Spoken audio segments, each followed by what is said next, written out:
guys, I hope you all are well. Today we will start chapter number 2 in this English class. The name of the chapter is trees. Okay guys, अब हम start करते हैं इस poem को जिसमें trees के बारे में बताया गया है. Ready with leaves and with birds stood the tree. जो ट्री है उस पर अब पत्तियाँ, हरी पत्तियाँ और बर्ड्स यानी कलियाँ लगी हुई हैं. इसका मतलब है कि ट्री जो है वो अपनी पत्तियों के साथ और कलियों के साथ खड़ा है. Shall I take them? क्या मैं उन्हें ले लूँ? The frost said, now puffing with glee. जो फ्रोस्ट है, जो ठंड है, उसने कहा. जो कैसे कहा? जब वो क्लाउड्स में से यानी कि बादलों में से बाहर आते हैं तो उसे पफिंग बोला जाता है. जब ठंड निकलती है ना, ठंड का मौसम आता है तो उसे बोला जाता है puffing with Glee. Glee means delight, खुश होना. बहुत खुश होते हुए और बादलों से बाहर आते हुए फ्रोस्ट ने, ठंड ने कहा, क्या मैं इन्हें ले सकता हूँ? किन्हें? ट्रीज, लीव्स को और बर्ड्स को. ट्री से कहा धमकी देते हुए, गुस्से में. Oh my no let them stand. नहीं, अब ट्री कह रहा है ओ माई नो, नहीं, प्लीज नहीं.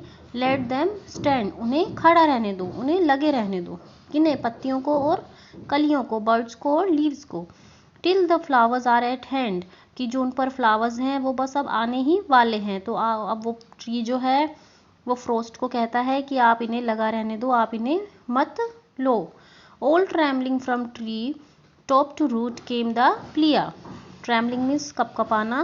कांपते हुए ट्री ने टॉप से, ऊपर से लेके और रूट तक, नीचे तक क्या रिक्वेस्ट की? प्लिया मतलब होता है इमोशनल रिक्वेस्ट, भावुकता से प्रार्थना करना कि आप इन्हें मत लो. कांपते हुए ट्री ने फ्रोस्ट से, ठंड से कहा. Flowers unfolding the birds gladly संग.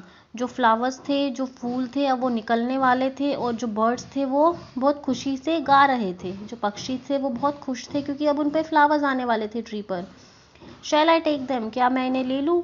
क्या मैं इन्हें ले सकता हूँ? The wind said, हवा ने कहा. And merrily swung, और बहुत खुशी से झूमते हुए कहा. बहुत खुशी से झूमते हुए हवा ने कहा, वाइंड ने कहा, क्या मैं इन्हें ले लूँ? Oh my no let them stand. नहीं, बिल्कुल नहीं, प्लीज़ मत लो और उन्हें लगे रहने दो, बर्ड्स को और फ्लावर्स, पत्तियों को, लीव्स को. Till cherries are at hand. Cherries जो हैं वो बस आने ही वाले हैं. चेरीज मतलब जो एक तरीके का फ्रूट है, ठीक है, वो फ्रूट जो है वो बस आने ही वाले हैं. Protested the tree while it quivering हंग.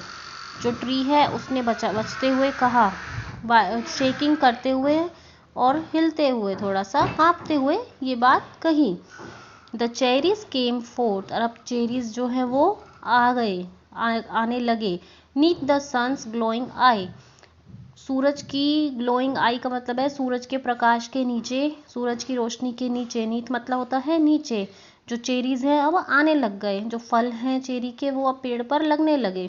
देखिए इस ट्री में दिखाया हुआ है ना, इसमें लीव्स हैं, ये चेरीज के फ्रूट हैं जो अब आने लगे हैं. Shall I take them? क्या मैं उन्हें ले लूँ? A rosy young girl's eager cry. एक जो यंग गर्ल है, एक छोटी सी लड़की है रोजी, उसने बहुत उत्सुकता से, ईगर से कहा. ये जो लड़की दिखा रखी है ना आपको इस पिक्चर में, ये कवर पेज आपको बनाना है बेटा, ठीक है.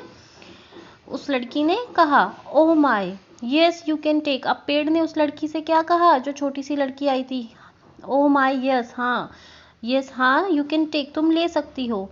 I have kept them for your sake. मैंने इन्हें तुम्हारे लिए ही रखा हुआ है. उस पेड़ ने अब उस लड़की से कहा कि इन चेरीज के फ्रूट्स को आप ले सकते हैं और मैंने आपके लिए ही इनको बचा के रखा है. लो बेंडिंग इट्स ब्रांचेस.